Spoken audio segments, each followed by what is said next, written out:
السلام علیکم ورحمۃ اللہ وبرکاتہ۔ صلو علی الحبیب صلی اللہ تعالی علی محمد صلی اللہ علیہ وآلہ وسلم۔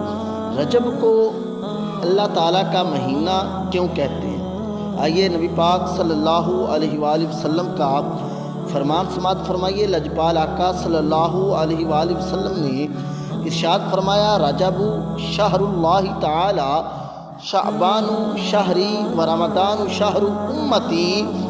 رجب اللہ پاک کا مہینہ ہے، شعبان میرا مہینہ ہے، اور رمضان المبارک میرے امتیوں کا مہینہ ہے۔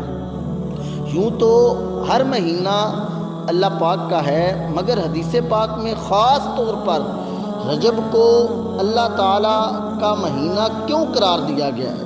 اس کی حکمت کیا ہے؟ اس کی وجہ کیا ہے؟ اس کی وجہ اور حکمت یہ ہے کہ حضرت علامہ عبد الرؤف مناوی رحمۃ اللہ تعالیٰ علیہ فرماتے ہیں کہ ماہ رجب کو اللہ پاک کی طرف منسوب کرنا یعنی نسبت دینا اس مہینے کی شرافت اور عظمت پر دلالت کرتا ہے۔ یعنی یہ کہنا کہ یہ اللہ کا مہینہ ہے تو اس سے پتہ چلتا ہے کہ یہ بہت عظمت والا، بہت کمالات والا، بہت شرافت اور عظمت والا مہینہ ہے۔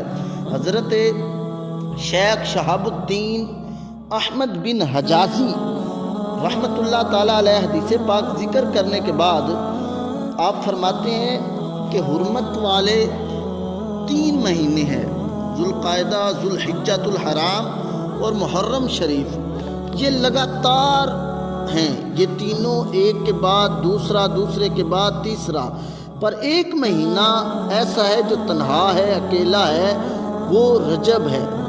یہ اکیلا مہینہ ہے، اس سے پہلے بھی حرمت والا مہینہ نہیں ہے، اس کے بعد بھی حرمت والا مہینہ نہیں ہے۔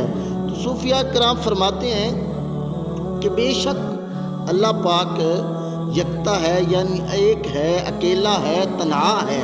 تو اللہ پاک تبارک و تعالیٰ کا مہینہ بھی تنہا ہے، اکیلا ہے، لہٰذا اللہ رب العزت سے محبت کرنے والے کو بھی چاہیے کہ وہ اپنی محبت تنہا یعنی اللہ تبارک و تعالیٰ، اللہ وحدہ لا شریک کے ساتھ رکھے، اس کے ساتھ اپنی محبت رکھے، تاکہ دنیا میں بھی اس کے اندر اللہ تبارک و تعالیٰ یعنی اکیلے اللہ کی عبادت کی صلاحیت پیدا ہو، اور آخرت میں اللہ تبارک و تعالیٰ کے دیدار کی قابلیت